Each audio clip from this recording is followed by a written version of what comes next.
Alléluia. Bonsoir frères et sœurs. J'invite chaque frère et sœur à prendre place. Et ce soir, nous voulons réellement accueillir tous ceux qui sont sur Internet, qui sont les bienvenus. Et réellement, mes frères et sœurs, quelle grâce d'être dans la maison de Dieu. Amen.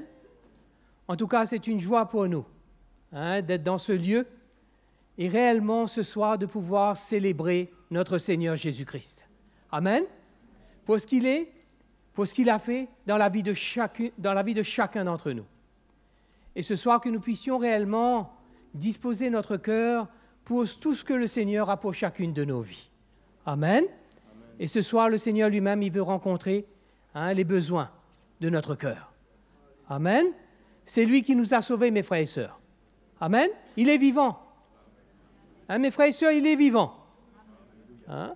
C'est lui qui nous a arrachés de là où nous étions, dans les ténèbres, mais qui nous a transportés dans le royaume de son Fils, le royaume de son amour, qui nous a fait devenir des enfants de Dieu.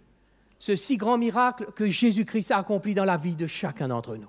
Amen. Et ce soir, c'est une merveilleuse occasion, mes frères et sœurs, de pouvoir le célébrer, de pouvoir le louer, de pouvoir lui manifester notre reconnaissance. Amen. Sans plus tarder, mes frères et sœurs, allons nous lever et réellement nous tenir avec révérence dans sa présence. Amen, mes frères et sœurs, et que nous allons placer ce moment devant le Seigneur. Et nous voulons donner toute la place au Saint-Esprit. Amen. Alléluia. Que le Seigneur ce soir puisse se révéler à nos cœurs. Amen. Puisse encore nous faire du bien, nous édifier, nous fortifier. Amen, mes frères et sœurs. Allons courber nos têtes, courber nos cœurs et allons le chercher. Avant que toute cette équipe nous amène dans la louange et dans l'adoration. Nous voulons nous attendre à lui ce soir. Seigneur, ce soir, combien avec révérence, nous nous tenons là, Seigneur, dans ta présence. Combien, Seigneur, nous voulons te donner toute la place et te dire, Seigneur, combien ce soir, merci, Seigneur, pour ce salut si merveilleux, Seigneur, que tu nous as donné. Et ce soir, Seigneur, nous voulons réellement amener nos cœurs au-devant de toi. Nous voulons te louer, nous voulons t'adorer. Non pas simplement de nos lèvres, mais, Seigneur, avec notre cœur. Seigneur, de ce que tu as fait sur la croix pour chacune de nos vies. Car, Seigneur, combien, Seigneur, ce soir, nous voulons te glorifier. Nous voulons, Seigneur, te lever. Car, Seigneur, tu es le Dieu grand et tout-puissant. Seigneur, nous voulons te donner à toi toute la gloire. Mes frères et sœurs, ce soir, allons l'acclamer, notre Seigneur Jésus-Christ. Alléluia. Merci, Seigneur. Je te vois dans ta beauté. Je cherche ta sainte face. Je t'admire dans ta majesté. Seigneur, tu m'étonnes par ta grâce. Je te loue et je t'adore. Je te loue et je t'adore. Je t'exalte, Seigneur, je t'adore. Jésus, tu es le Seigneur. Tu es le glorieux vainqueur.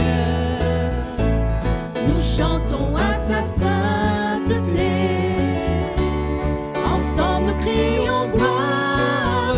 Je te loue et je t'adore. Je te loue et je t'adore. Je t'exalte, Seigneur, je t'adore.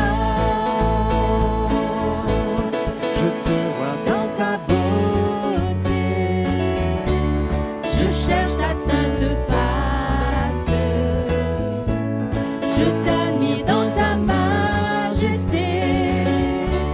Seigneur, tu m'étonnes par ta grâce. Je te loue et je t'adore.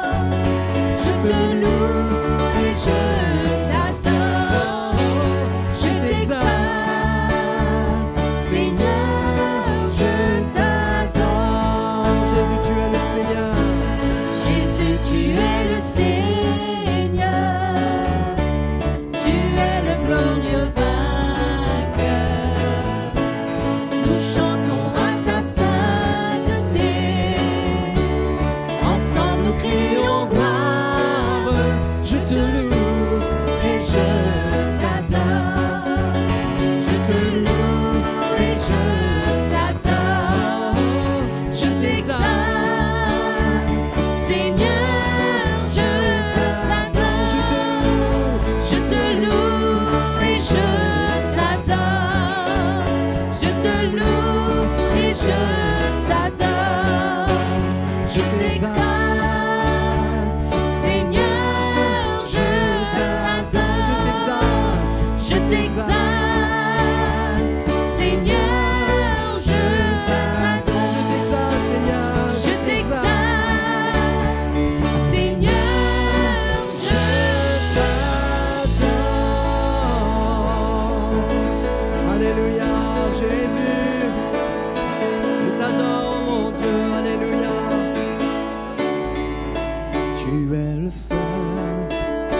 éternel.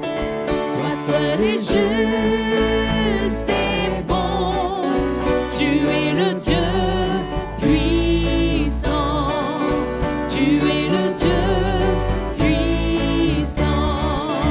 Tu tiens ma vie entre tes mains, et c'est sur toi que je me tiens. Tu es le Dieu puissant, tu es le Dieu puissant.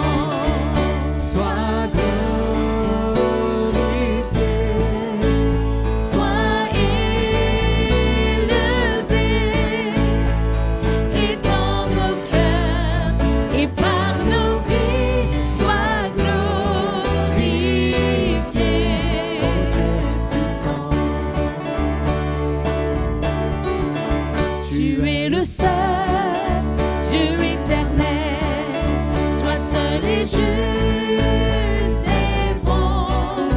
Tu es le Dieu puissant, tu es le Dieu puissant. Tu tiens ma vie entre tes mains, et c'est sur toi que je me tiens. Tu es le Dieu puissant, tu es le Dieu puissant. Sois glorifié, sois élevé, et dans nos cœurs et par nos vies, sois glorifié. Sois glorifié, Seigneur. Sois glorifié, sois élevé, et dans nos cœurs et par nos vies, sois glorifié, ô Dieu puissant. Sois glorifié, Sois glorifié, sois élevé, et dans nos cœurs et par nos vies, sois glorifié. sois glorifié, Sois glorifié, sois élevé, et dans nos cœurs et par nos vies, sois glorifié, ô Dieu puissant. ô Dieu puissant, ô Dieu puissant. Alléluia. Oui, Seigneur, tu tiens nos vies entre tes mains. Sois glorifié ce soir, Seigneur, par nous, ton peuple, dans ta présence, ô Jésus. Alléluia. Oh Jésus, je t'adore, mon Dieu. Je t'adore, mon Seigneur, Dieu Tout-Puissant. Alléluia. Alléluia. Oh, Alléluia. Tu es là ce soir, Seigneur Jésus. Alléluia. Alléluia. Jésus, nous te couronnons. Nous te proclamons roi, présent au milieu de nous. Nous t'élevons par nos chants, nous t'adorons, nous t'exaltons. Viens établir ton trône éternel. Par nos louanges, nous t'invitons. Viens Jésus, prends la place du roi. Jésus, nous te couronnons. Nous te proclamons roi,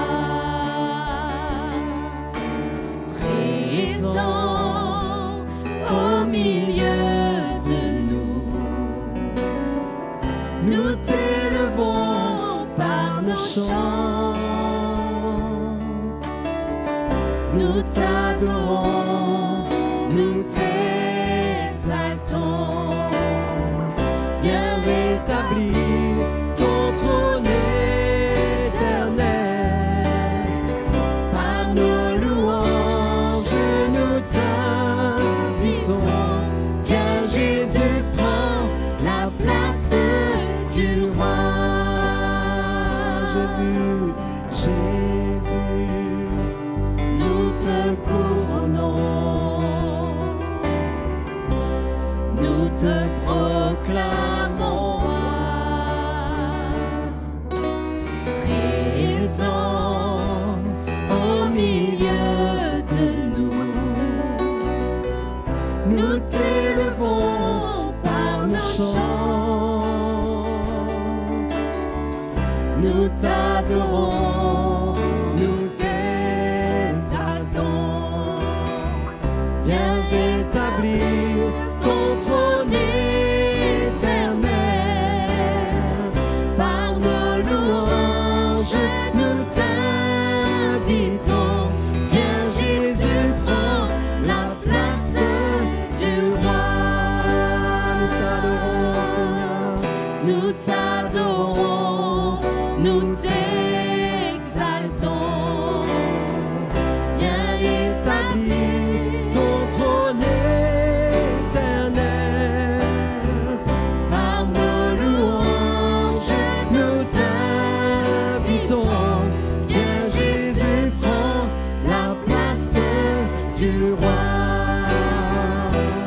Viens Jésus, prends la place du roi. Viens Jésus, prends la place du roi. Alléluia. Prends la place du roi au milieu de nous, Seigneur, Dieu Tout-Puissant. Nous t'adorons, notre roi. Nous t'adorons, Jésus. Alléluia. Oh, merci, Seigneur. Merci, Jésus. Merci, mon Dieu. Alléluia. Alléluia. Tu es là ce soir. Seigneur, nous t'adorons. Oh, nous t'élevons, notre Dieu. Nous voulons être là où tu es, Seigneur. Alléluia. Alléluia. Au-dessus de tout, tu es élevé. Au-dessus de tout ce qui a été créé.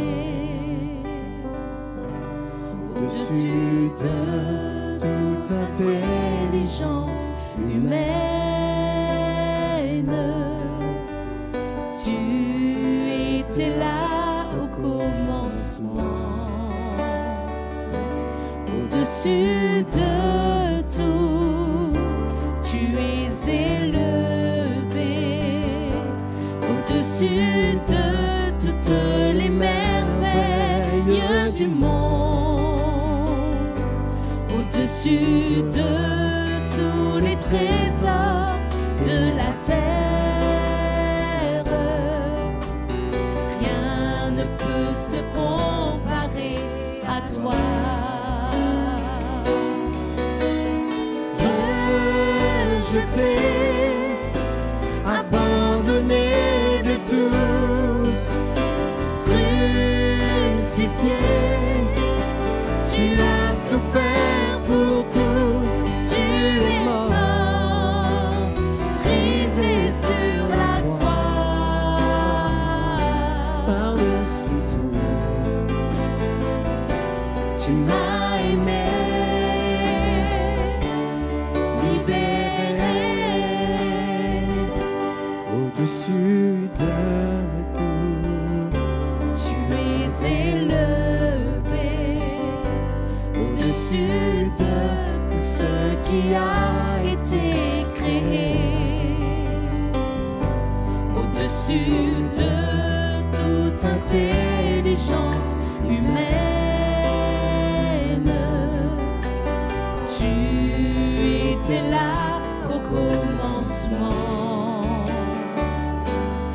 Au-dessus de tout, tu es élevé. Au-dessus de toutes les merveilles du monde. Au-dessus de tous les trésors de la terre. Rien ne peut se comparer à toi.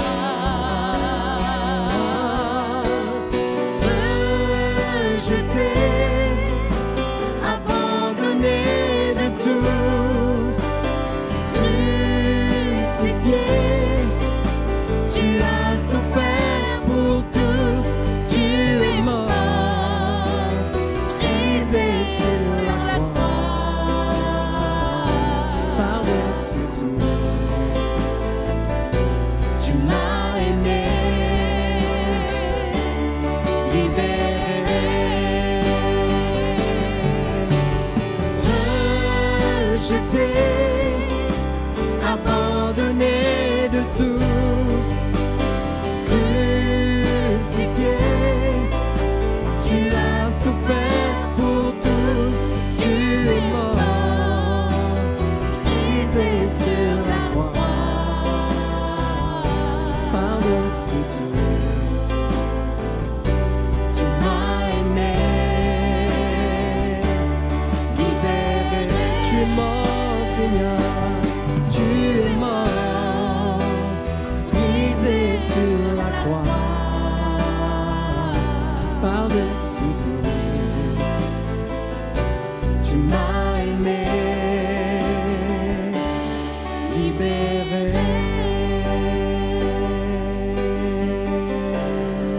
Alléluia, tu m'as aimé avant tout, Seigneur. Tu m'as aimé par-dessus tout, Jésus. Oh, alléluia. Malgré mes fautes, malgré mon péché, Seigneur, tu m'as aimé. Alléluia. Tu n'as pas regardé à ce que j'étais, Seigneur, mais tu m'as aimé avant tout, Seigneur Dieu Tout-Puissant. C'est pourquoi je veux t'adorer, Seigneur, mon Dieu, t'honorer, mon roi. Alléluia, te donner toute la gloire, Seigneur, oh Jésus, oh je t'adore, mon Dieu, Alléluia, oh Seigneur, Alléluia, je t'adore, mon Dieu. Alléluia. Combien j'admire tes demeures. Mon cœur soupire après le Seigneur. Mon âme et ma chair crient vers toi. Ô Dieu vivant, tu es mon Dieu et mon roi. Combien j'admire tes demeures. Mon cœur soupire après le Seigneur.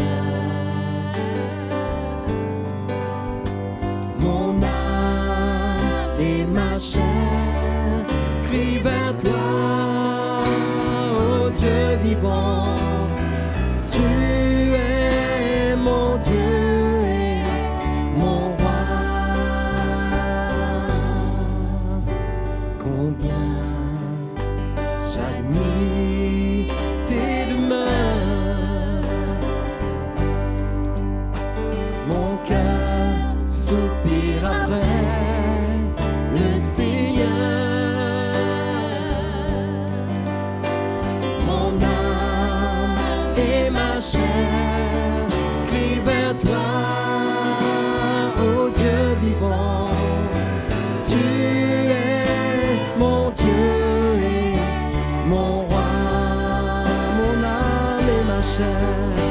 Mon âme et ma chair crient vers toi, ô Dieu vivant.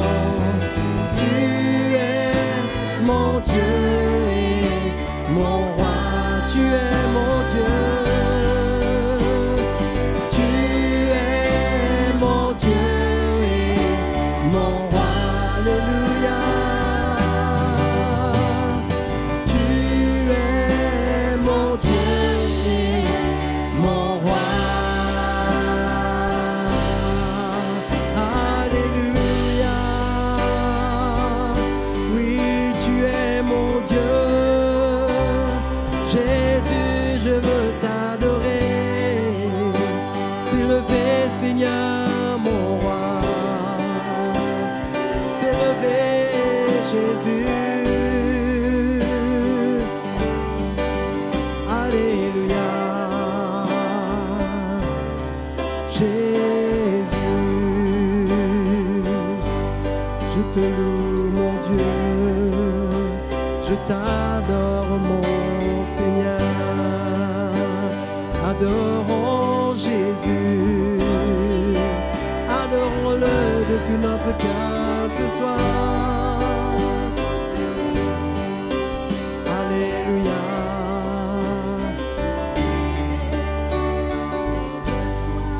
Alléluia, Seigneur.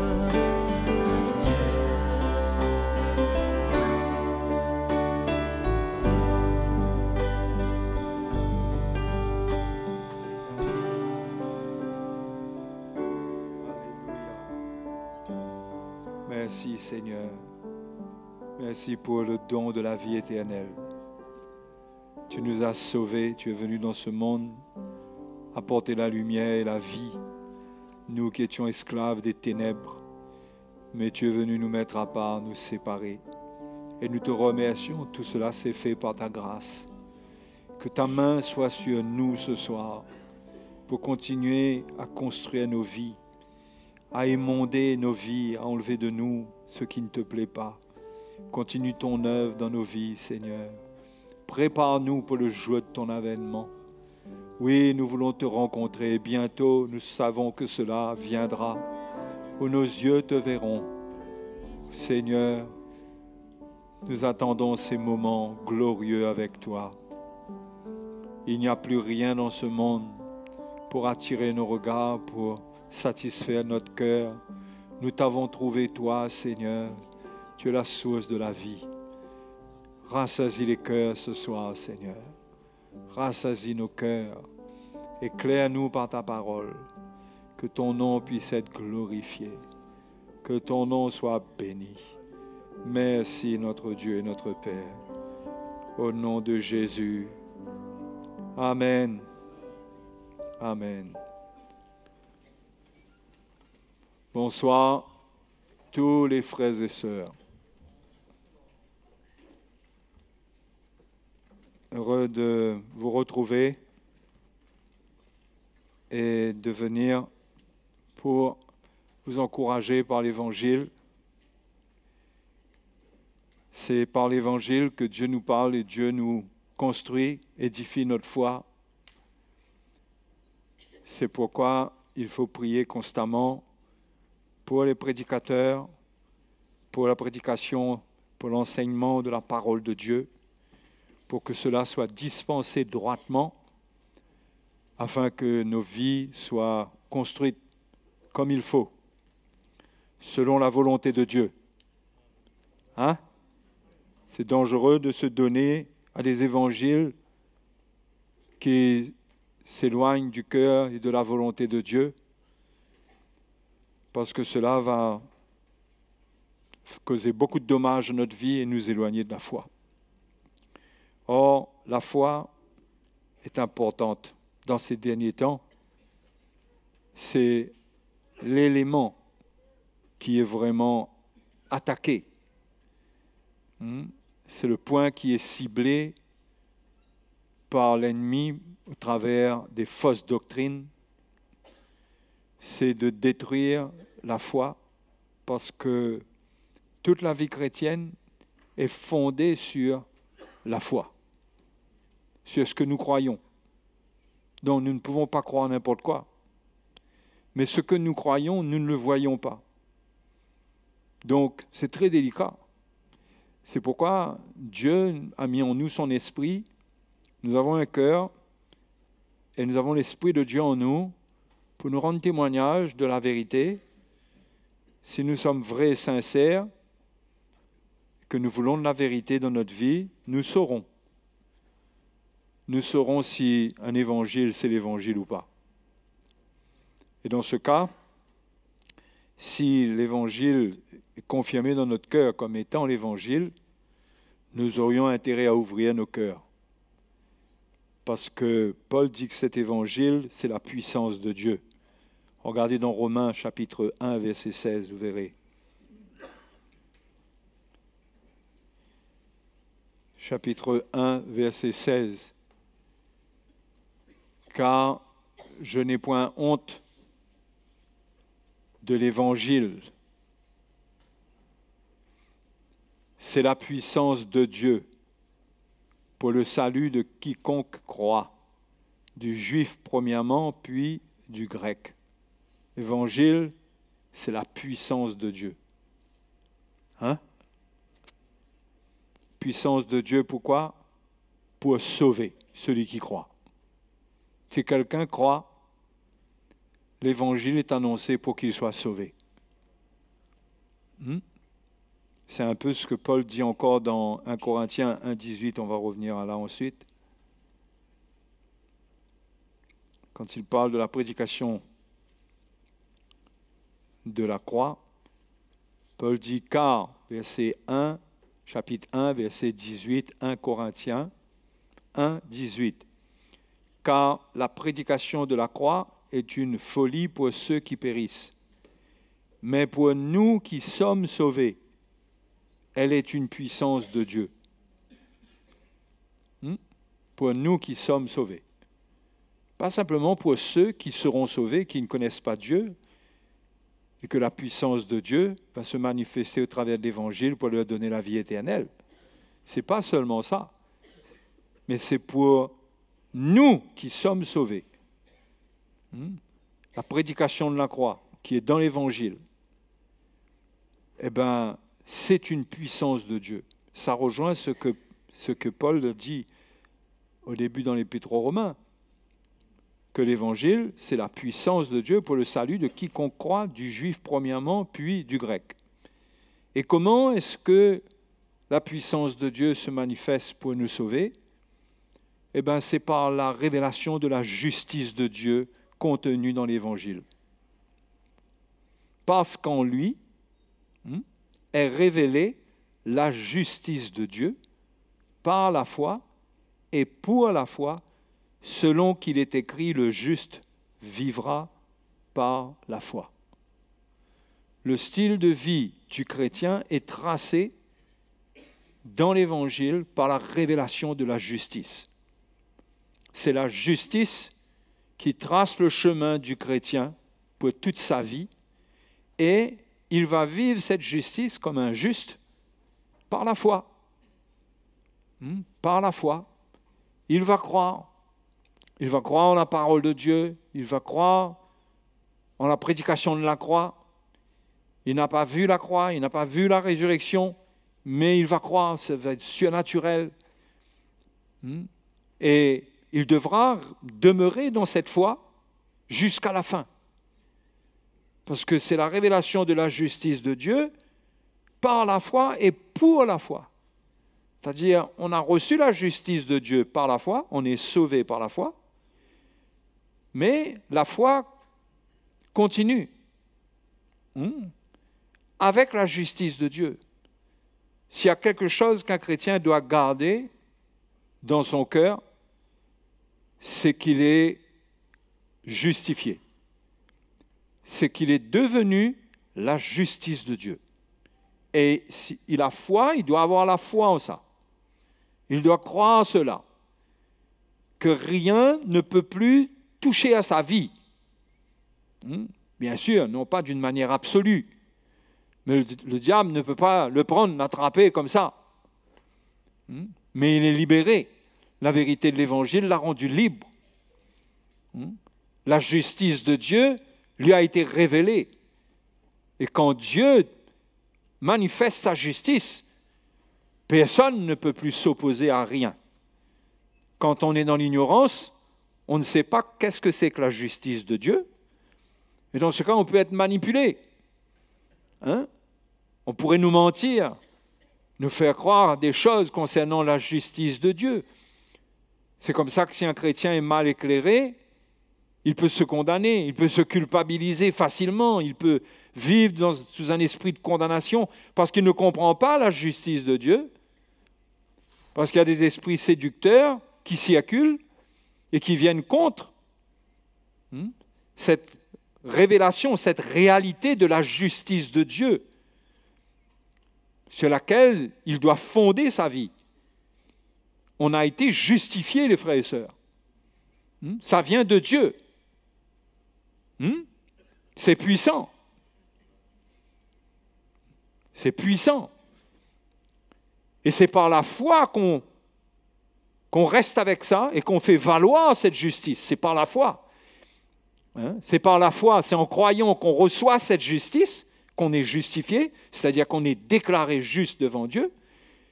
Et c'est en étant édifié dans la foi, en continuant avec la foi, qu'on va continuer à rester avec cette justice et que cette justice portera du fruit dans notre vie.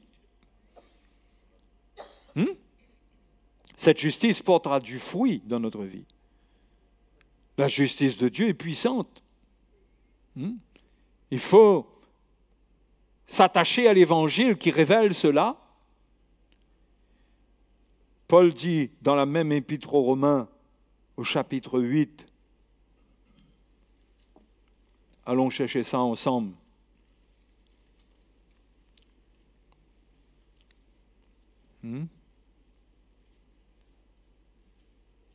Paul déploie le plan de Dieu.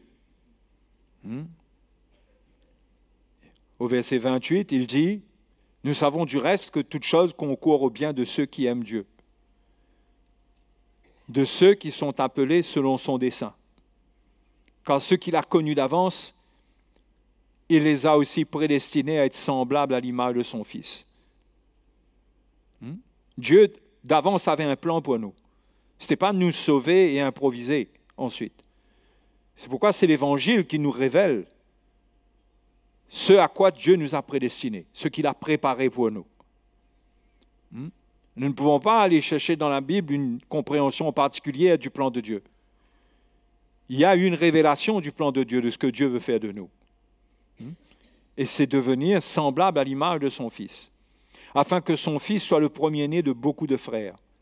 Et ceux qu'il a prédestinés, il les a aussi appelés. Et ceux qu'il a appelés, quand on a été appelés, il les a aussi, première chose, expérience, premier contact avec l'Évangile, il les a aussi justifiés. Et ceux qu'il a justifiés, il les a aussi glorifiés. C'est tellement évident dans l'esprit de Paul qu'à partir du moment où on a été justifié, on sera glorifié. Mais il ne dit même pas on sera glorifié, il dit on a été glorifié. Comme si que c'est déjà là. C'est pour nous, personne ne peut prendre cela, c'est comme si que c'est déjà fait. De la même manière qu'il nous a connus d'avance, de la même manière qu'il nous a appelés, de la même manière qu'il nous a justifiés, et nous avons fait l'expérience de la justification, nous avons l'assurance qu'il nous a glorifiés. Si cela s'est déjà passé, personne ne peut plus rien changer de quelque chose qui s'est passé. Non ? Alors bien sûr, c'est à nous de... Tout ça nous est donné en Jésus-Christ. C'est à nous de rester en communion avec Jésus. C'est à nous de ne pas renier la foi. Mais si nous restons dans l'appel que Dieu nous adresse en Christ, nous allons expérimenter la glorification au jour de l'enlèvement de l'Église. Et frères et sœurs, ça ne devrait pas tarder. Ça ne devrait pas tarder. Que dirons-nous, verset 31, que dirons-nous donc à l'égard de ces choses? Si Dieu est pour nous, parce qu'il est clair avec ce que Paul vient de décrire là, que Dieu est pour nous. Hein? Si tu as été justifié, tu as fait l'expérience de la nouvelle naissance, la justice de Dieu t'a déclaré juste, tu es devenu un enfant de Dieu, tu as été glorifié, c'est comme ça que Dieu voit tout cela, cela fait partie d'un même package, comme on dirait en anglais, un même lot. Ce n'est pas justifié un côté, glorifié de l'autre, appelé de l'autre, tout ça, Dieu le voit ensemble. OK? Donc, si Dieu voit les choses comme cela, c'est que Dieu est pour nous. Qui sera contre nous? Hein? Lui qui n'a point épargné son propre Fils, mais qui l'a livré pour nous tous. Là, le point de départ même qui fait qu'il n'y a pas de doute que Dieu est pour nous, c'est que c'est son propre Fils qu'il a donné pour nous. Hein? Ça, c'est une preuve que nous sommes acquis à un grand prix. Que Dieu ne peut pas être contre nous quand il fait cela pour nous. Mais il est pour nous. Hein? Lui qui n'a point épargné son propre Fils, mais qui l'a livré pour nous tous. Comment ne nous donnera-t-il pas aussi toutes choses avec lui? Donc, quelque part, Paul développe la logique qu'il a présentée au départ, là, quand il parle d'être appelé, justifié, glorifié. Donc, il dit, si Dieu n'a pas épargné son propre Fils, l'a livré pour nous. Comment est-ce qu'il ne va pas nous donner aussi toutes choses? Donc, il vient montrer que tout ce qui va se passer, qui reste à se passer, c'est évident que ça va se faire. C'est évident. On ne doit pas avoir de doute là-dessus. Vous avez un doute? Il ne doit pas avoir de doute là-dessus. Qui accusera les élus de Dieu? C'est Dieu qui justifie. Les frères et les sœurs, celui qui est sur le trône, quand il nous justifie, ne croyez pas que le diable fait ce qu'il fait comme ça avec tout le monde. Hein? Dieu veille. Qui accusera les élus de Dieu? C'est Dieu qui justifie. Qui les condamnera? Parce qu'il y a accusé dans le but de condamner. Accusation en premier, deuxièmement, condamnation. C'est pourquoi il ne faut même pas recevoir les accusations. Si on commence à écouter les accusations, on va finir par se sentir condamné. Mais on ne peut ni être accusé ni condamné. Parce que qui condamnera? Qui les condamnera, les élus de Dieu? Christ est mort, bien plus il est ressuscité et il est à la droite de Dieu et il intercède pour nous. Qui nous séparera de l'amour de Christ? Voyez la démonstration que Paul fait pour nous montrer, que le chrétien né de nouveau, son salut est déjà complet, c'est déjà acquis, même si il a encore du chemin à faire, il faudra qu'il garde la foi, mais tout est déjà là pour lui. Et Dieu n'est pas contre lui. Dieu est pour lui. Il faut savoir que Dieu est à 100% de notre côté. À 100%. Il n'est pas de temps en temps pour nous, de temps en temps contre nous, dépendant de nos faiblesses, de nos moments où on croit plus ou on croit moins. Mais il est pour nous. Si nous marchons dans sa justice, si nous gardons notre cœur pur, cette justice est là. Dieu est notre défenseur. Et il va s'assurer lui-même que nous arriverons jusqu'au bout.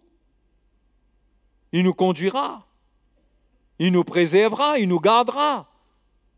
Paul dit, mais qui va nous séparer de l'amour de Christ? Sera-ce la tribulation, ou l'angoisse, ou la persécution, ou la faim, ou la nudité, ou le péril, ou l'épée? Donc il y a bien des choses, il y a des choses terribles qui peuvent arriver. On est d'accord? Ce sont des choses qui arrivent aux chrétiens. La tribulation, l'angoisse, Paul dit même, c'est pas dans le livre des Actes, c'est pas beaucoup de tribulations qui nous font entrer dans le royaume de Dieu. Donc il ne faut pas croire que ces choses-là ne font pas partie de la vie chrétienne. Ce sont des choses qui peuvent nous atteindre, mais ce ne sont pas des choses qui peuvent nous séparer de l'amour de Dieu. Ce ne sont pas des éléments qui existent de la part de Dieu pour détruire le chrétien. Ce sont des choses qui arrivent, qui nous éprouvent, mais qui ne mettent jamais Dieu contre nous. Rien ne peut nous séparer de l'amour de Christ. Mais n'oubliez pas ce qui était écrit au départ, au verset 28, ce qu'on a lu. Toute chose concourt au bien de ceux qui aiment Dieu.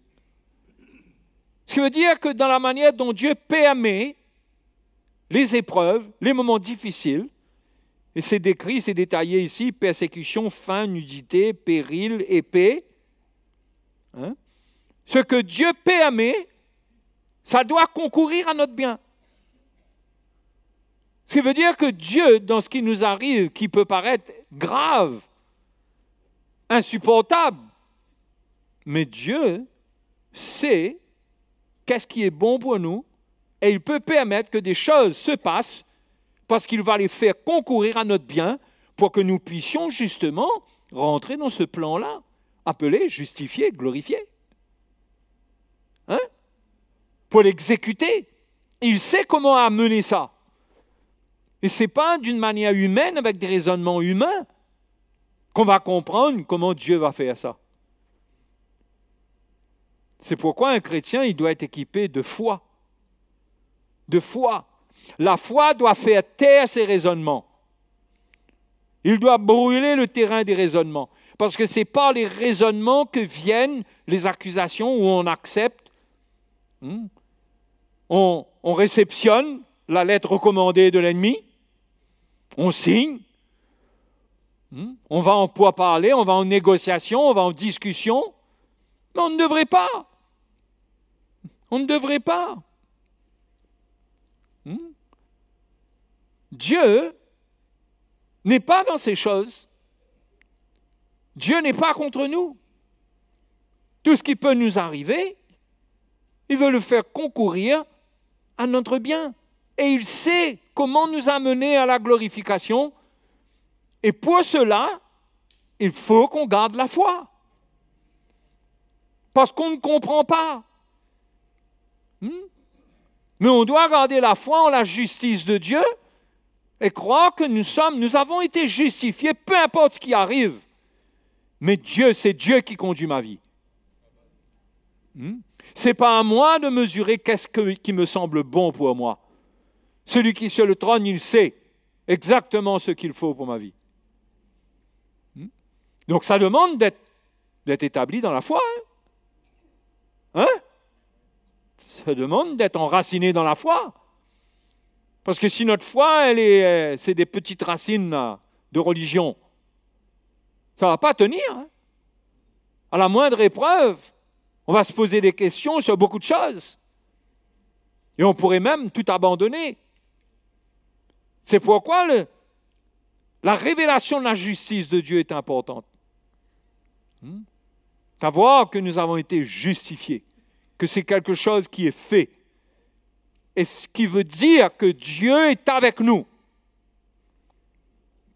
OK? Que j'ai été justifié, cela veut dire que Dieu est avec moi. Cela veut dire que Dieu n'est pas contre moi. C'est important de comprendre ça. Donc je ne vais pas être justifié. J'ai été justifié quand je suis né de nouveau. Je n'ai pas à chercher que Dieu soit avec moi. Dieu est avec moi, Dieu n'est pas contre moi. Oh! Il est avec moi. C'est à moi de croire, d'édifier ma foi sur la bonne foi, le bon fondement, et de rester attaché avec la justice de Dieu. Et cette justice, en même temps, c'est une justice qui résiste au mal. Ce n'est pas une justification qui est un papier qui m'a été donné pour dire tout va bien, il n'y a plus de problème entre Dieu et toi. C'est une puissance. Qu'est-ce qu'on a lu dans Romains chapitre 1? L'Évangile, c'est la puissance de Dieu parce qu'en lui est révélée la justice. Qu'est-ce qui rend l'Évangile puissant? C'est la justice de Dieu. D'accord? Si on enlève la justice de Dieu, il n'y a pas de puissance. Sur quoi l'Évangile va tenir? Il faut que Dieu soit avec l'Évangile. C'est lui qui a établi l'Évangile pour être déclaré juste. Mais l'Évangile n'est pas juste une déclaration de justification. L'Évangile, c'est une puissance. Et du coup, la justice que Dieu nous donne, c'est une puissance qui vient en nous. C'est une puissance. Et c'est avec cette puissance qu'on va vivre. Vous savez, elle vient du Seigneur Jésus lui-même. Hébreux chapitre 1 nous dit, au verset 9,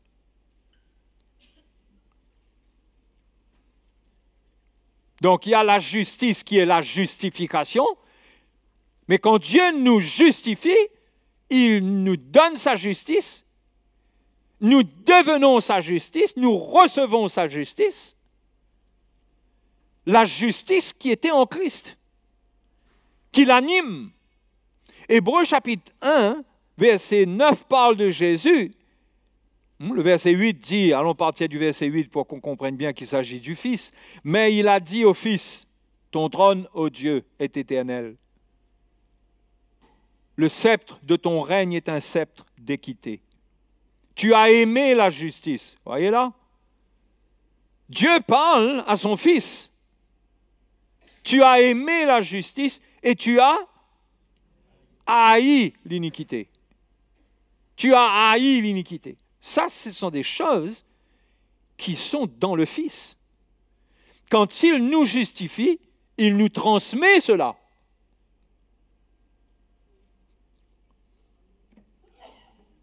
Hein?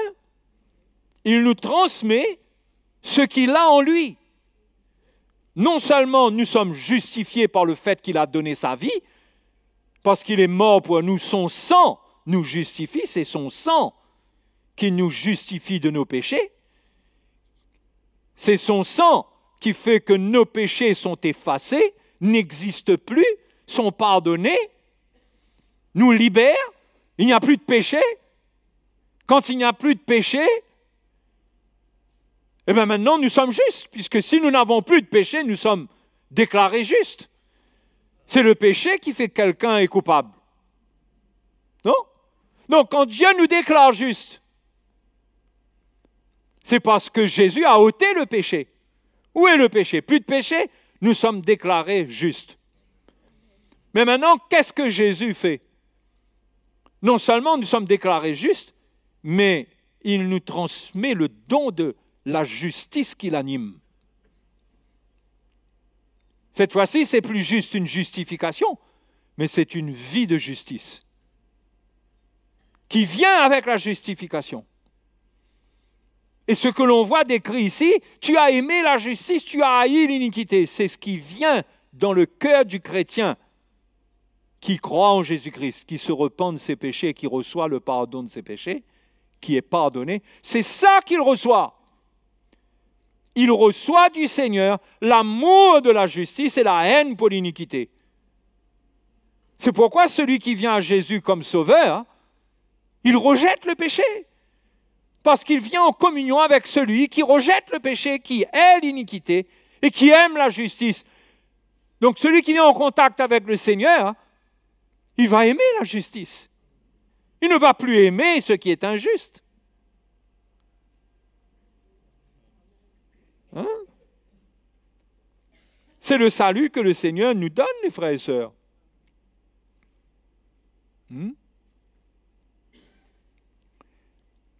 Ésaïe chapitre 11.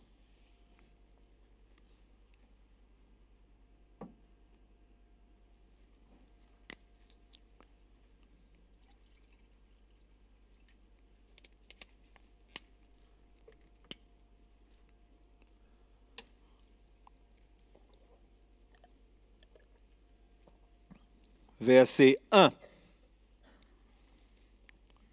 Ésaïe 11, verset 1. Ça parle de Jésus. Puis un rameau sortira du tronc d'Isaïe.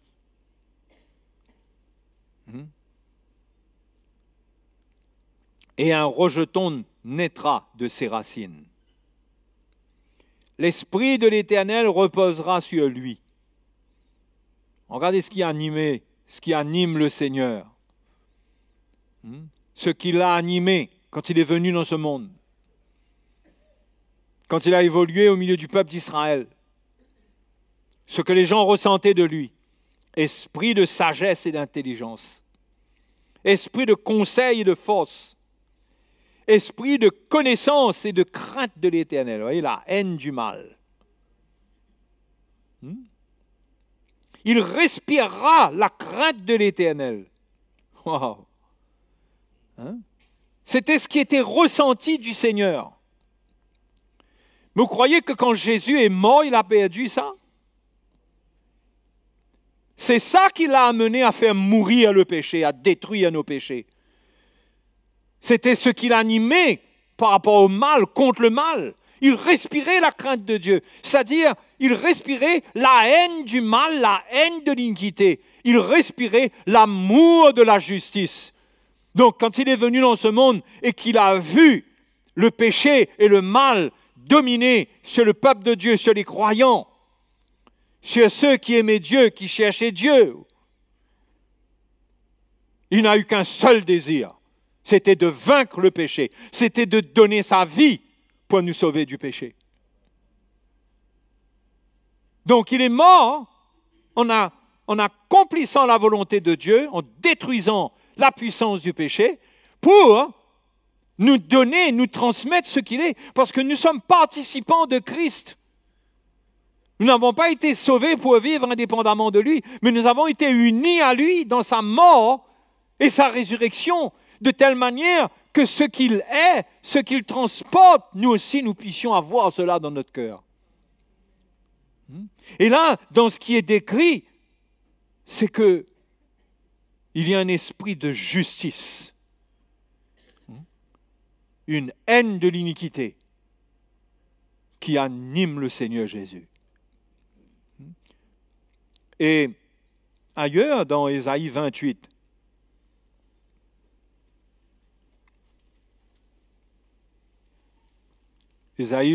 Ésaïe 28, verset 5. En ce jour,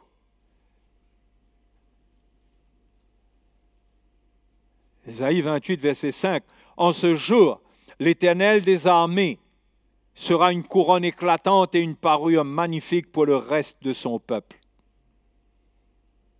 C'est-à-dire pour ceux qui allaient être sauvés, connaître Jésus. Il sera un esprit de justice pour celui qui est assis au siège de la justice et une force pour ceux qui repoussent l'ennemi jusqu'à ses portes. Hein? Vous voyez l'esprit de justice qui a animé le Seigneur? Et Isaïe dit, il sera un esprit de justice pour celui qui est assis au siège de la justice. Tous ceux qui doivent rendre des jugements. Mais d'une manière plus générale, tous les croyants, tous les croyants sont appelés à exercer la justice. Et donc, un esprit de force, un esprit de justice et une force pour ceux qui repoussent l'ennemi. C'est ça la clé. C'est que le chrétien doit repousser l'ennemi. Il doit repousser le mal. C'est là le danger. C'est quand un chrétien ne repousse plus le mal, quand il tombe d'accord avec le mal, quand il tombe d'accord avec l'iniquité. Et c'est là qu'il faut réaliser le danger de la fausse doctrine. La fausse doctrine vient créer des points d'accord entre nous et le mal, entre nous et le péché. La fausse doctrine vient nous dire, Dieu a-t-il réellement dit? C'est le premier endroit où on voit l'esprit qui se manifeste dans les fausses doctrines. Ça s'est passé dans la Genèse, dans le Jardin d'Éden. Dieu a-t-il réellement dit? C'est le doute sur la parole de Dieu, sur la justice de Dieu. Quand Dieu parle, Dieu est juste. Il sait ce qu'il dit.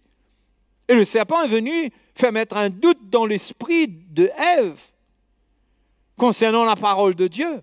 Et c'est ce que les fausses doctrines font.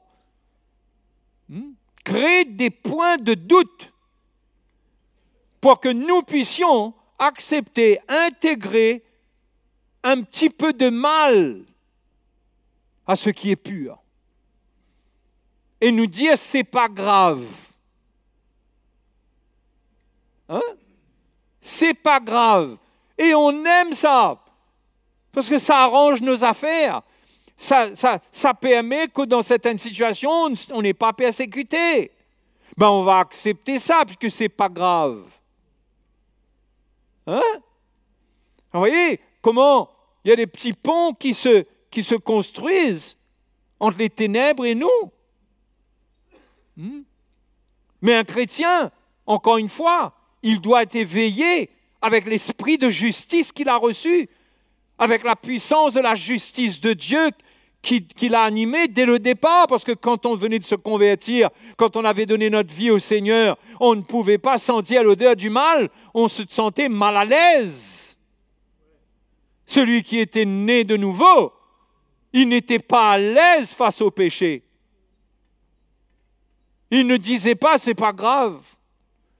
Ça le gênait. Il fuyait. Il éteignait la télé quand ça montrait des choses impures. Il coupait la radio quand ça disait n'importe quoi. Il fuyait des conversations malsaines. Il n'aimait pas les choses impures. Il n'aimait pas la critique. Il ne supportait pas qu'on dise du mal de notre prochain. Mais quand vous regardez bien comment beaucoup de choses ont été tolérées par petites doses, et ces choses se sont intégrées à notre style de vie, et l'esprit de justice, quelque part, a été éteint quelque part, ou a été atténué. Et on ne repousse plus le mal. Mais le chrétien qui vit avec la justice de Dieu par la foi et pour la foi, il repousse le mal. Il repousse le mal. C'est pourquoi l'Épître aux Romains nous dit que comment la justice conduit à la sainteté. Quand on vit avec l'esprit de justice qui est en Christ, cela conduit à la sainteté parce qu'on se préserve pur. Finalement, si vous voulez une définition de quelqu'un qui est juste, quelqu'un qui est juste, ce n'est pas quelqu'un qui est parfait. Il faut faire la différence entre les deux. Quelqu'un qui est juste, c'est quelqu'un qui n'est pas d'accord avec le mal. Ça ne veut pas dire que lui, il est parfait, non. Mais il n'est pas d'accord avec le mal. Et quelqu'un qui est juste, quand il accomplit le mal, quand il fait ce qui n'est pas bien, il se repent. C'est la preuve qu'il est juste, c'est qu'il se repent. Ça prouve en même temps qu'être juste, ça ne veut pas dire être parfait. Vous me suivez? Être juste, ce n'est pas être parfait, mais c'est avoir une attitude où on repousse le mal. On est animé de l'esprit de Christ. Dans l'Épître aux Romains, il est dit que si quelqu'un n'a pas l'esprit de Christ, il ne lui appartient pas. Ben oui, si quelqu'un ne repousse pas le mal, si pécher c'est normal pour lui, si vivre dans les ténèbres c'est normal pour lui, comment est-ce qu'il peut appartenir au Seigneur? Celui qui appartient au Seigneur, il est animé de la justice, l'esprit de justice qui est en lui. Il repousse le mal. S'il ne repousse plus, c'est qu'il est arrivé à un stade de compromission grave, où il est complètement séduit et il a complètement rétrogradé.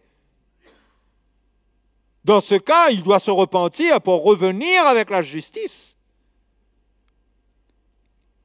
Sinon, il risque de se perdre totalement. Donc le chrétien doit être vigilant. Il doit être sérieux concernant sa foi. Il doit être sérieux concernant son salut. Il doit travailler à son salut avec crainte et tremblement. Parce que Dieu a déjà tout accompli pour nous.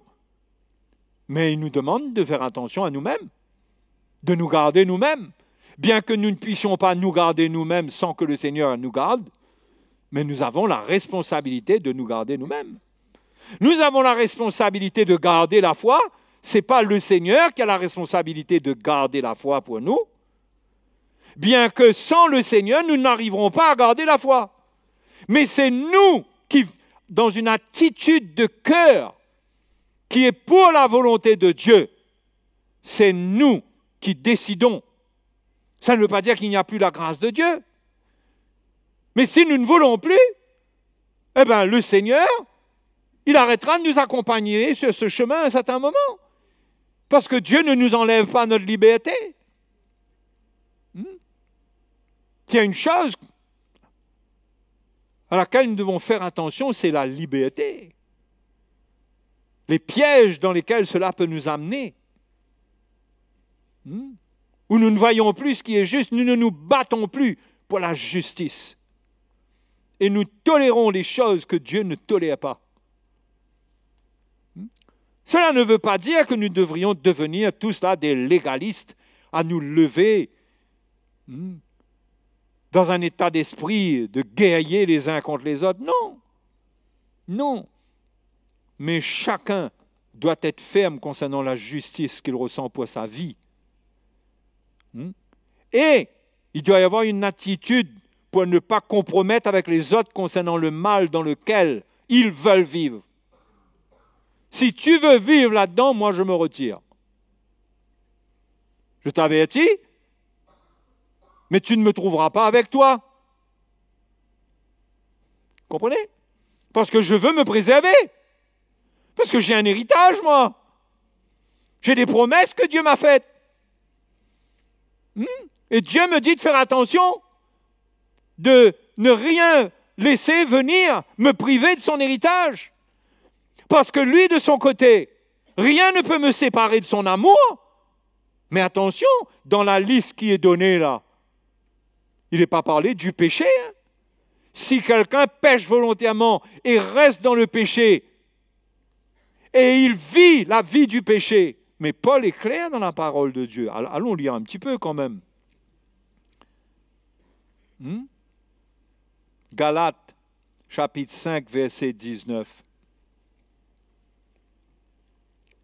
Galates 5, 19.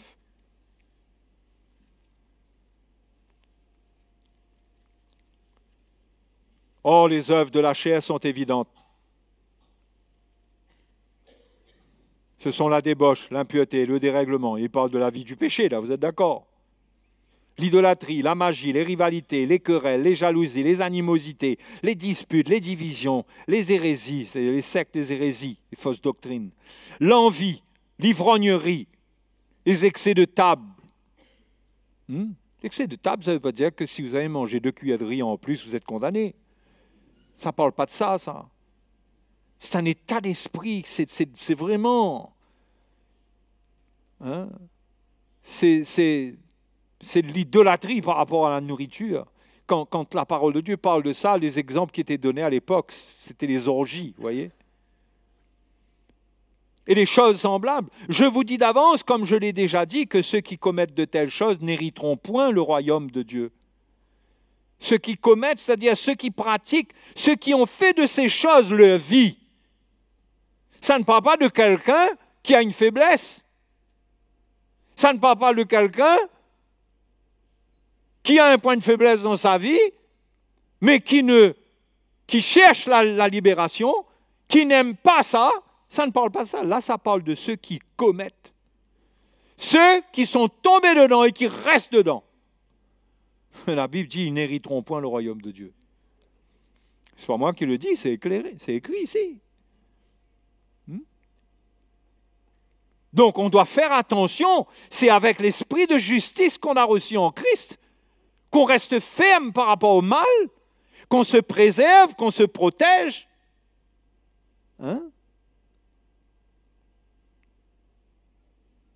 Allons un coup encore dans 1 Corinthiens.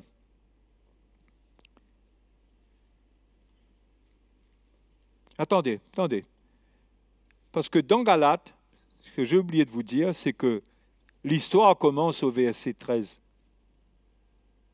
Hein? L'histoire commence au verset 13. Ce qu'on vient de lire là, c'était le verset 19. D'accord? Mais l'histoire commence parce que ce qui est écrit là, or les œuvres de... Mais Paul est en train de développer quelque chose là, qu'il a commencé à développer. D'accord? Où est-ce qu'il a commencé ça? Eh bien déjà au verset 13.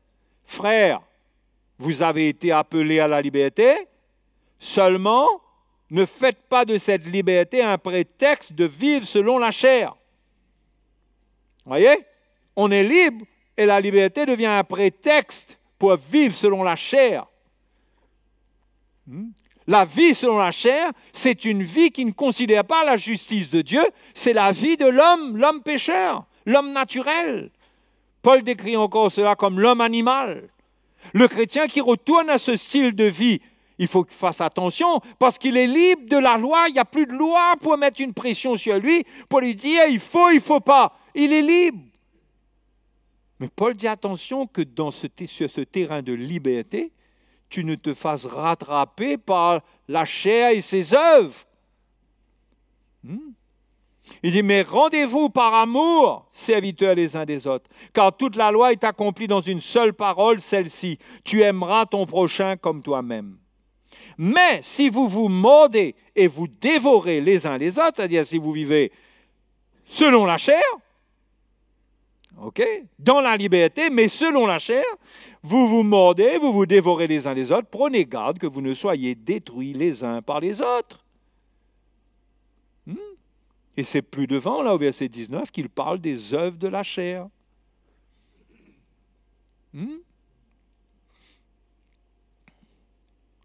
Donc, le chrétien doit vouloir vivre avec cette justice de Dieu qu'il a reçue du Seigneur. L'amour de la justice va l'amener à chercher à faire ce qui est bien. Non?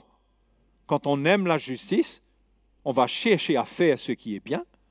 On va discerner ce qui est juste. C'est-à-dire, qu'est-ce que je peux faire avec ma vie qui va exprimer la justice de Dieu? Je vais aller le chercher comment? En marchant par l'Esprit. C'est l'Esprit qui va me conduire dans ces choses. Je ne vais pas essayer de faire des programmes, mais c'est l'Esprit de Dieu qui va conduire ma vie pour que je pratique la justice qui est en Christ. Il mettra sur mon chemin de quoi faire des bonnes œuvres. Il va ouvrir mes yeux. Il va me permettre, dans beaucoup de situations, dans beaucoup de contextes, de faire ce qui est bien. Mais si je perds l'amour de la justice et que j'approuve le mal et que je compromets avec le mal, je vais laisser entrer en moi une puissance qui est la puissance du mal, qui va m'aveugler et qui va me priver de la puissance de cette justice qui repousse l'ennemi. Et dans ce cas, Paul prévient l'église de Galate, c'est comme ça que le mal va entrer dans l'église. Et vous allez vous dévorer, vous allez vous mordre. Ça commence par mordre, vous avez remarqué le progrès? Mordre. Ensuite, c'est quoi? Dévorer. Que quand on a commencé à manger un morceau, eh bien, on mange tout. C'est là où la chair, elle va. La nature de la chair. Elle commence à avoir un petit problème, elle mord, l'autre remord, sans remords, et on remord encore, et au final, on se fait beaucoup de dégâts, on est en train de se dévorer. Et la fin de ça, c'est quoi? La destruction. Mais celui qui vit selon la justice de Dieu, il ne va pas laisser cela faire. Dans 1 Corinthiens, chapitre 6,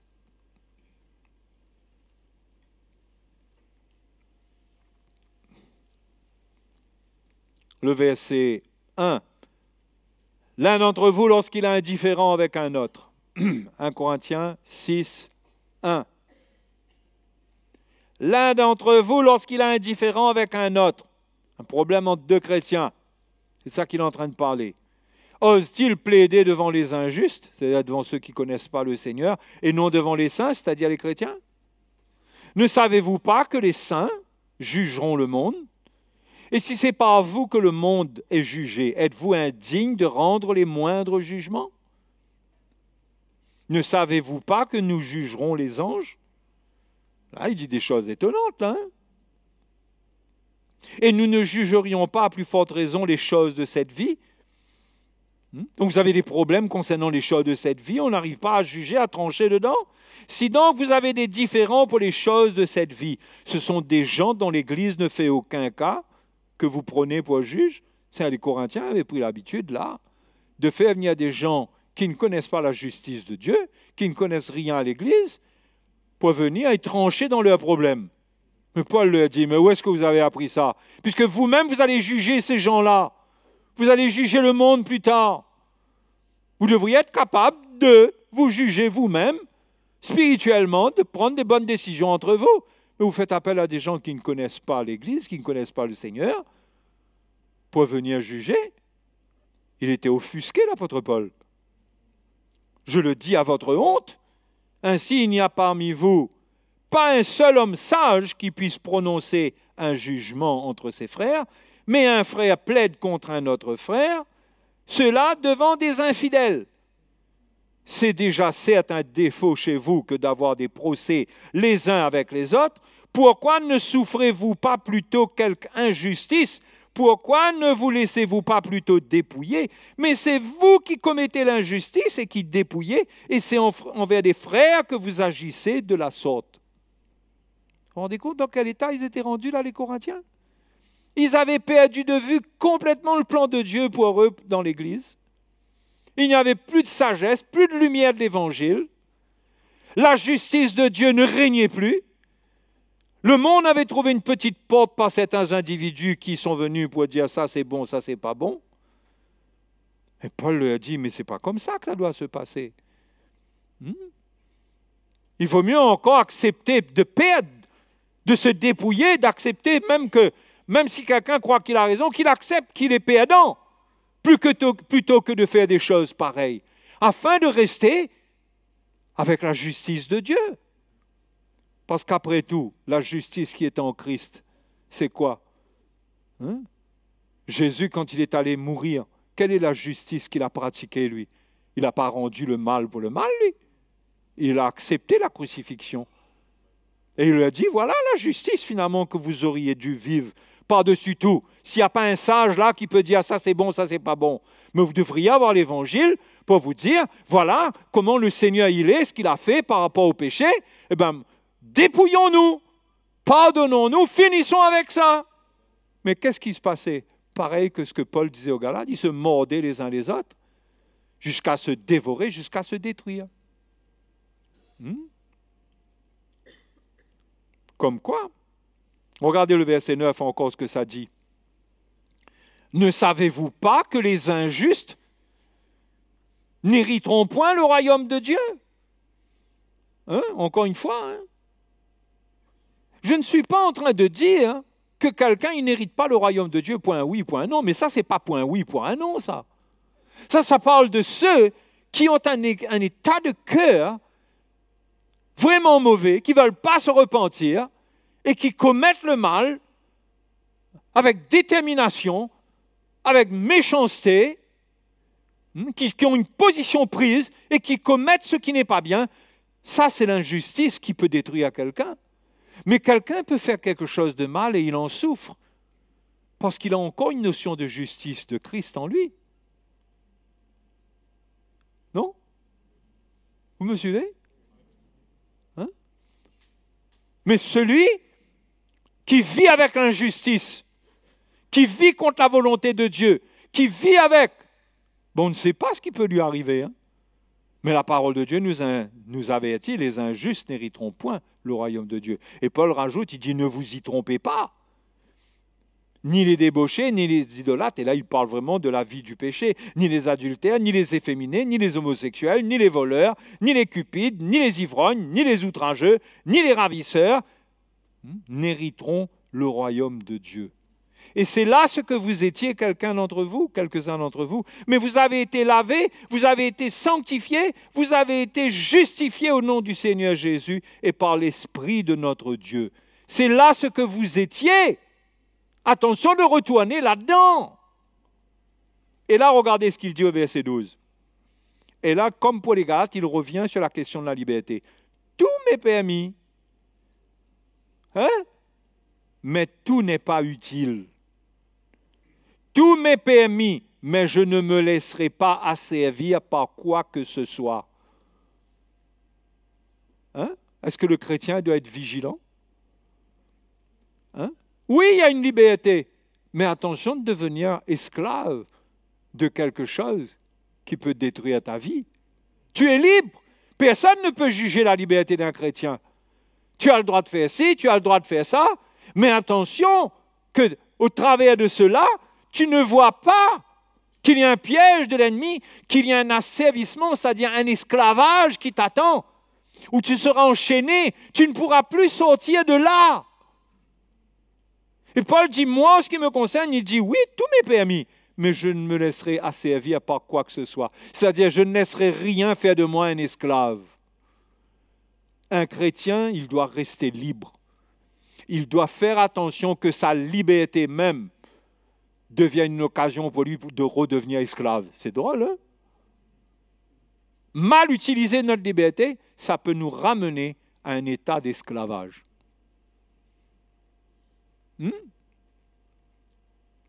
C'est pourquoi il nous faut rester avec la justice et repousser le mal. Et nous repentir. Comment on repousse le mal? On se repent. On est prêt à s'examiner, on est prêt à se remettre en question. On ne cherche pas à avoir raison. On n'endurcit pas notre cœur. C'est comme ça qu'on repousse le mal. Et c'est comme ça que le juste, il se bat avec la justice qu'il a reçue. Il a été justifié, mais ce n'est pas pour retourner dans le péché. Ce n'est pas pour retourner dans la guerre avec son prochain. Hein? On a été justifié, on a été lavé de tous ces problèmes qu'on avait là, mais ce n'est pas pour retourner dedans. Mais on doit faire attention, on commence avec un petit bout, et au final, une petite morsure, et on finit par manger, on finit par dévorer.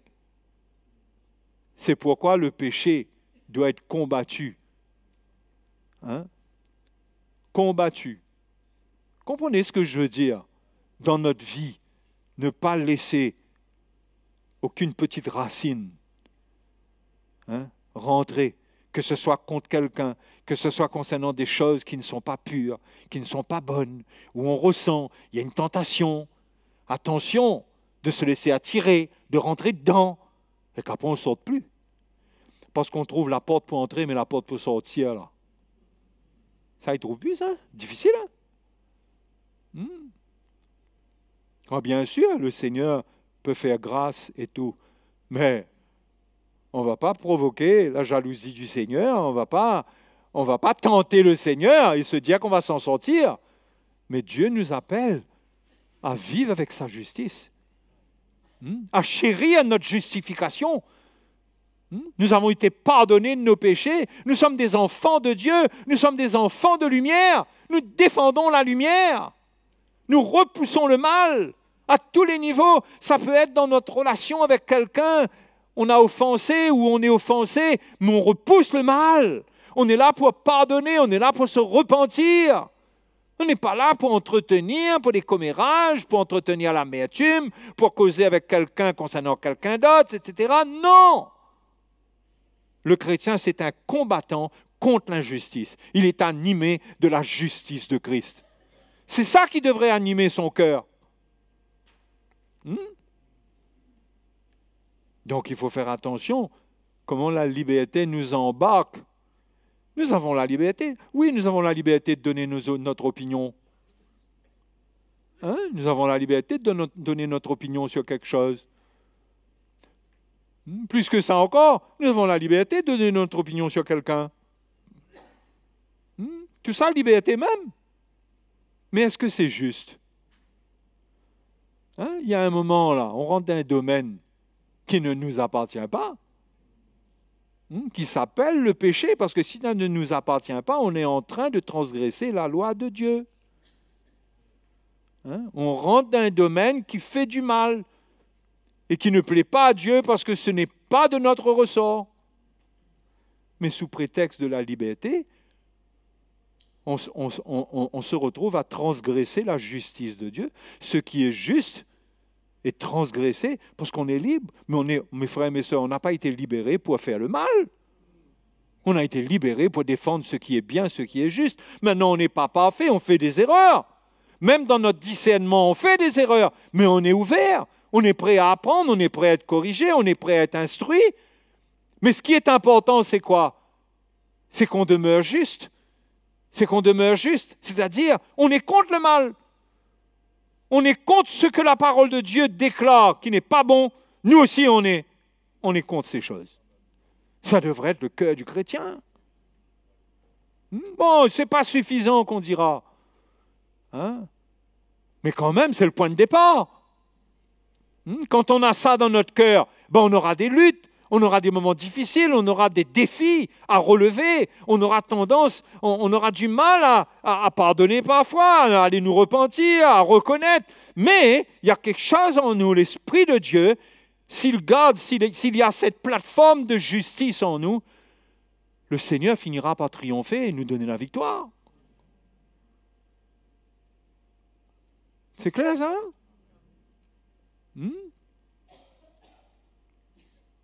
Un chrétien, il doit défendre la justice. Il doit défendre la justice. Et encore une fois, je ne parle pas d'être légaliste les uns envers les autres. Il y a un cœur dedans. Il y a un cœur qui est le cœur du Seigneur. Concernant les autres, si je défends la justice par rapport à quelqu'un, il y a un cœur dedans. Ce n'est pas un esprit de condamnation. Ce n'est pas lui faire ressentir que c'est tellement pas bon ce qu'il a fait, que le Seigneur est contre lui. Non. Il y a un cœur qu'on a besoin de trouver de la part de Dieu, que Jésus lui-même, il possède, avec lequel lui-même, il traite ce qui n'est pas bon dans notre vie.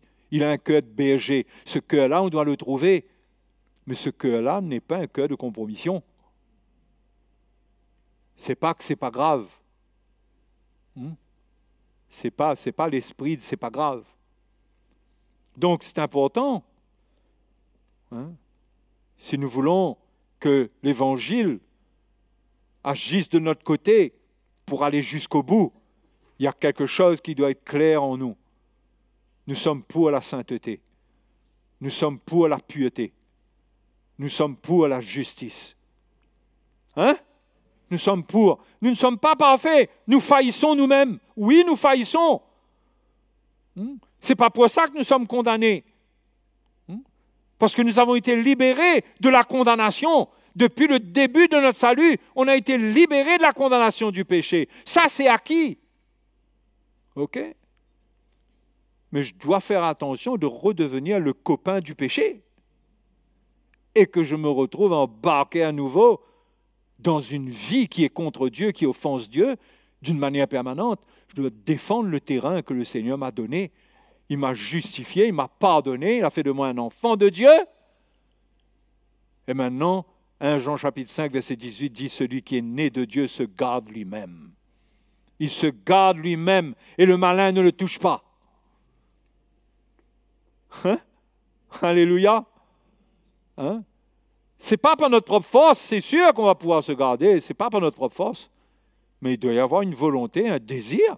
Il doit y avoir en nous une opposition à ce qui n'est pas de Dieu, un esprit de repentance. L'esprit de justice, ça marche avec un esprit de repentance. C'est juger le mal dans notre vie, c'est ne pas nous associer à ce qui n'est pas bon dans notre vie. C'est tout le temps être en train de remettre en question, d'être prêt, d'obéir à l'esprit quand le Seigneur nous reprend. Quand le Seigneur nous montre que notre attitude, ce qu'on fait, ce qu'on dit, n'est pas correct, qu'il y a une repentance en nous. On ne veut pas s'accorder avec l'injustice. On ne veut pas perdre l'esprit de justice qui est en Christ, parce qu'on va finir où sinon? C'est lui qui nous a donné ça. Il est mort et il est ressuscité pour nous donner ça, pour mettre en nous cela, par le Saint-Esprit. Donc, frères et sœurs, il faut la croix pour faire valoir la justice de Dieu. Il y a une croix à prendre. Parce que quand on va défendre la justice de Dieu, on va soi-même, on va souffrir. Parce qu'on aura à faire mourir notre chair, on aura à faire mourir notre orgueil, on aura à s'humilier. Là où on n'a pas envie de s'humilier, hein, on n'a pas envie de s'humilier. L'orgueil est là. Mais pourtant, si on arrive à faire mourir l'orgueil, on est aligné avec la justice de Dieu. Et cette justice, la Bible dit dans Romains 8, l'esprit est vie à cause de la justice. C'est vrai, l'esprit est vie parce que j'ai été justifié, mais parce que cette justice est là. Je suis contre le mal. Mon esprit reste avec la vie de Christ. Hein? Je pense qu'il ne faut vraiment pas faire d'alliance avec le péché, avec ce qui n'est pas bon. Hein? Il ne faut pas faire d'alliance. Il ne faut pas tomber d'accord.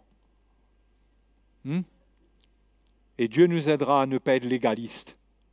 Parce qu'il ne s'agit pas de devenir légaliste. Hein? Il ne s'agit pas de devenir légaliste. On va s'en prendre à tout le monde. Parce que l'esprit de la loi, ça fait plus de dégâts que la soi-disant justice qu'on veut défendre. Il y a une sagesse. C'est l'Esprit de Dieu qui va nous conduire. Mais au-dedans de nous, il doit y avoir une détermination pour ce qui est bien et une condamnation envers ce qui est mal. On ne peut pas perdre ça. Si on perd ça, eh bien on va tout avaler. Où est-ce que ça va finir après ça? Si on commence à être d'accord avec une chose qui n'est pas de Dieu. Hein? Donc que le Seigneur nous vienne en aide, c'est pourquoi il nous a donné son esprit. Parce qu'on ne connaît pas la limite dans toutes ces choses-là parfois. Il y a des choses qui sont claires. L'adultère, d'accord? C'est clair. Le vol, c'est clair. Vous savez, l'ennemi a l'art de brouiller les choses, de faire que ce n'est pas clair. Hein? Un ouvrier qui met un peu la main dans la caisse de son patron. C'est pas grave. Je mérite bien plus que ce que mon patron me paye. Donc je ne suis pas en train de voler, moi, là. Au final, ce n'est pas du vol. Au contraire, c'est lui qui me vole. Parce qu'il ne me paye pas ce qu'il doit me donner. Vous comprenez comment on justifie le mal, là? Là, on est parti, là. Hein? Ça, c'est un exemple, hein? Là, on est parti, là. Mais on va finir avec ça. À la base même, on doit savoir que même si j'ai faim, même s'il me paye mal, si j'ai accepté de travailler pour lui, je n'ai pas à mettre la main dans la caisse. Mais le diable m'encouragera à exercer ma justice, parce que tu mérites plus que ça. L'ennemi brouille les pistes. Il déplace la ligne, les bornes de Dieu, il déplace. Et il crée un chemin large. Le chemin étroit comme ça, le diable va faire de ça un chemin large. Hein? Où tu pourras profiter. Tu pourras profiter pleinement. Hein? Mes frères, il nous faut nous réveiller. La Bible dit, réveille-toi, toi qui dors, et Christ t'éclairera.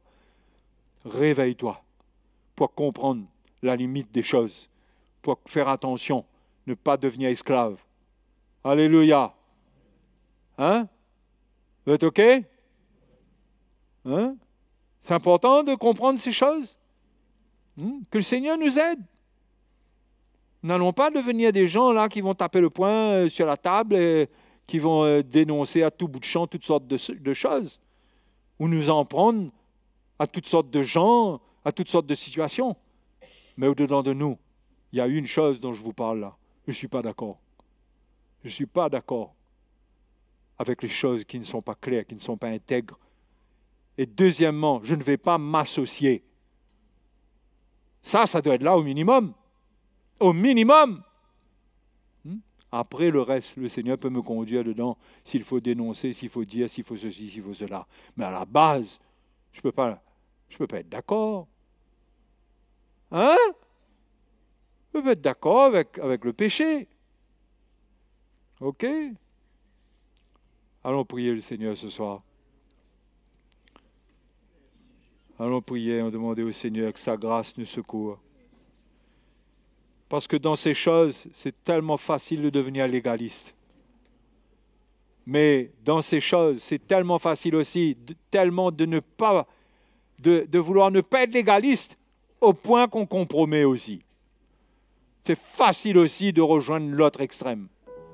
Mais comment Dieu veut nous animer de sa parole, de son esprit. Il veut former en nous le cœur de Jésus. Hein? Son cœur, le cœur de ce berger, de ce Seigneur qui sait comment condamner le mal sans être légaliste. Hein? Il n'est pas tombé d'accord avec la femme adultère, avec son péché. Il lui a dit, je ne te condamne pas. Il dit, va et ne pêche pas. À plusieurs reprises, il a dit ça à d'autres gens qu'il guérissait. Le Seigneur ne tombait jamais d'accord avec le mal, mais il ne matraquait pas les gens. Donc il ne s'agit pas de devenir légaliste, mais d'avoir une position qui est claire. Qui est claire, non? Avec moi, on ne me prendra pas dans une association de malfaiteurs. On ne va pas m'inclure dans un complot.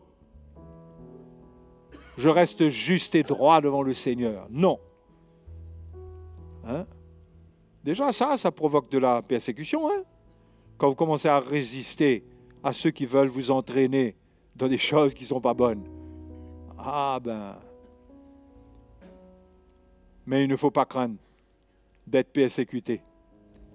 La Bible dit, si vous êtes outragés, hein, pour le nom de Christ, l'Esprit de Dieu, l'Esprit de gloire repose sur vous. Alléluia. Alléluia. Aide-nous, Seigneur. Secours-nous dans notre faiblesse. Nous sommes dans ce monde. Nous voulons te servir. Nous voulons ni être légalistes, ni être compromettants. Nous voulons vivre selon ton cœur et selon ta justice.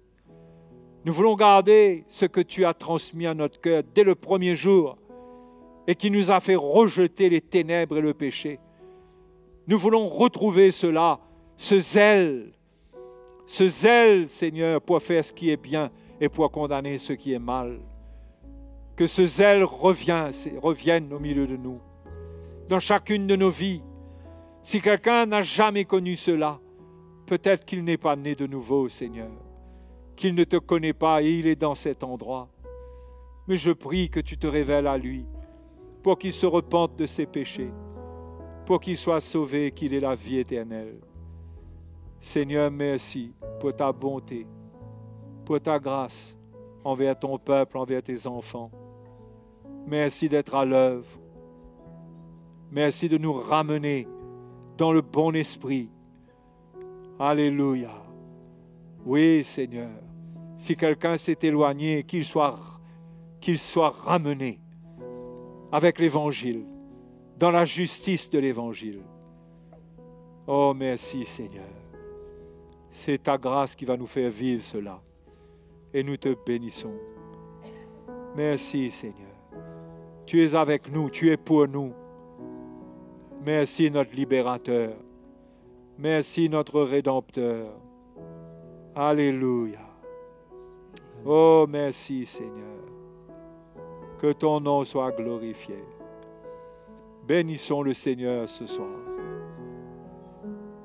Bénissons le Seigneur. Alléluia. Il m'a parlé, Jésus m'a parlé, ô sainte joie remplit mon cœur.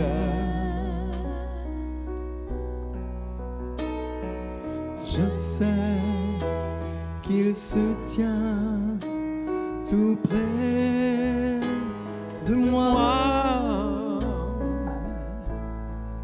Il m'a parlé et changé ma vie.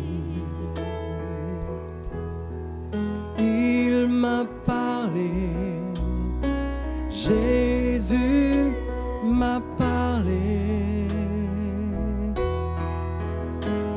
Ô sainte joie remplit mon cœur.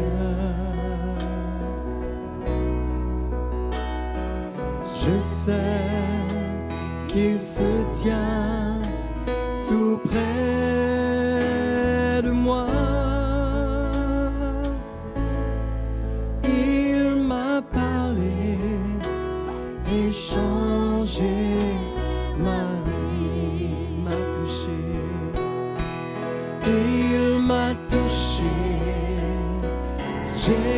Jésus m'a touché.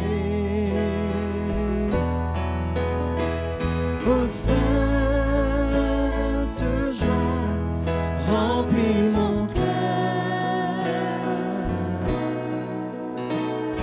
Je sais qu'il se tient tout près de moi. Il m'a touché et changé ma vie. Il m'a touché et changé ma vie. Il m'a parlé.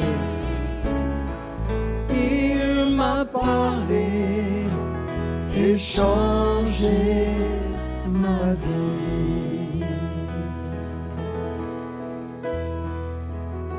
Toi la gloire, Jésus. Seigneur, ta parole éclaire notre cœur.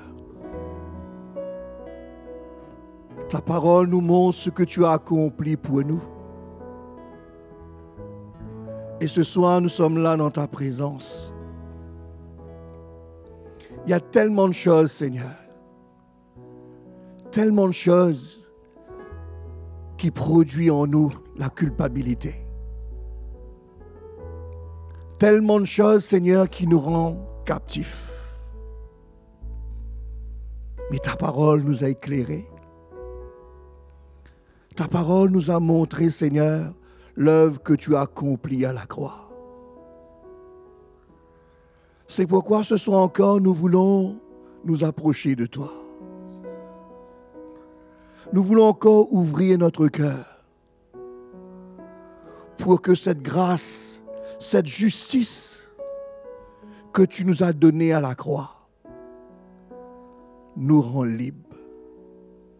Que cette justice que tu nous as accordée nous accorde, Seigneur, cette joie pour pouvoir vivre comme des vrais fils. C'est pourquoi ce soir, nous nous tenons là au-devant de toi pour que nos fardeaux soient enlevés, pour que toute forme de culpabilité nous quitte, pour que toute accusation qui peut venir contre nous soit enlevée. Parce que tu nous as justifiés, tu nous as pardonnés. C'est pourquoi ce soir, Seigneur, que ta grâce puisse se manifester encore dans les cœurs de chacun de nous. Seigneur, dans les cœurs de tous ceux qui sont là ce soir dans ta présence et dans la vie de tous ceux qui vont entendre ce message où tu as libéré tous ceux qui ont cru en toi, où tu as accordé la paix à tous ceux qui se sont tournés vers toi.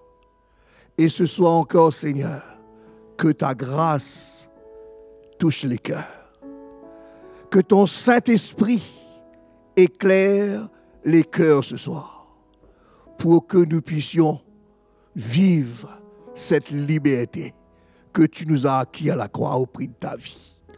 Frères et sœurs, peut-être nous sommes là ce soir, nous avons entendu, et quelque part, nous avons besoin de cette grâce.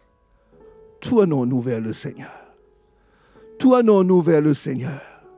Comme le Seigneur nous a dit ce soir, mon juste vivra par sa foi. Et si cette foi est dans notre cœur ce soir, nous pouvons nous approcher de Dieu et quitter ce lieu en étant libérés. En étant libérés. Levons nos mains vers le Seigneur. Levons nos mains vers le Seigneur. Tous ceux qui dans leur cœur ressentent qu'ils ont besoin de cette grâce ce soir, tournons-nous vers le Seigneur. Approchons-nous de lui avec sincérité ce soir. Seigneur, nous te louons, nous te remercions pour ton intervention dans notre cœur. Seigneur, l'ennemi veut nous tromper. Il veut nous tenir dans l'ignorance. Il veut nous tenir dans la captivité. Mais ce soir, ta parole est venue comme une lumière dans notre cœur pour nous rendre libres. Et nous voulons te dire merci, Seigneur. Merci pour cette œuvre que tu as accomplie dans nos cœurs ce soir. Merci pour l'attouchement de ton esprit dans nos cœurs ce soir. Seigneur, nous te louons. Nous te glorifions, Seigneur. Nous te disons merci pour cette grâce que tu nous accordes ce soir. Jésus, à toi soit la gloire ce soir. À toi soit la gloire ce soir.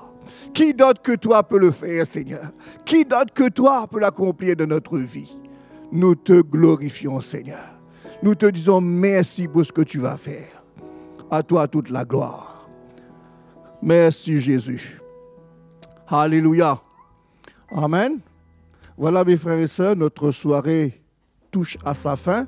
Certainement, la deuxième épisode sera pour demain, à 17h. Nous vous invitons tous à venir et même à inviter vos amis pour qu'ils puissent recevoir cette justice qui vient du Seigneur. Amen. Donc, bonne soirée à vous. Soyez prudents sur le chemin du retour. Et on se retrouve demain soir à 17h. Que le Seigneur vous bénisse. Certainement, nous sommes là à votre disposition. Si vous avez besoin qu'on prie avec vous ou besoin d'un encouragement, nous sommes là pour vous aider. Enseigne-moi, j'espère en toi, Seigneur. Le cri de mon cœur, c'est de t'aimer, de vivre tout près.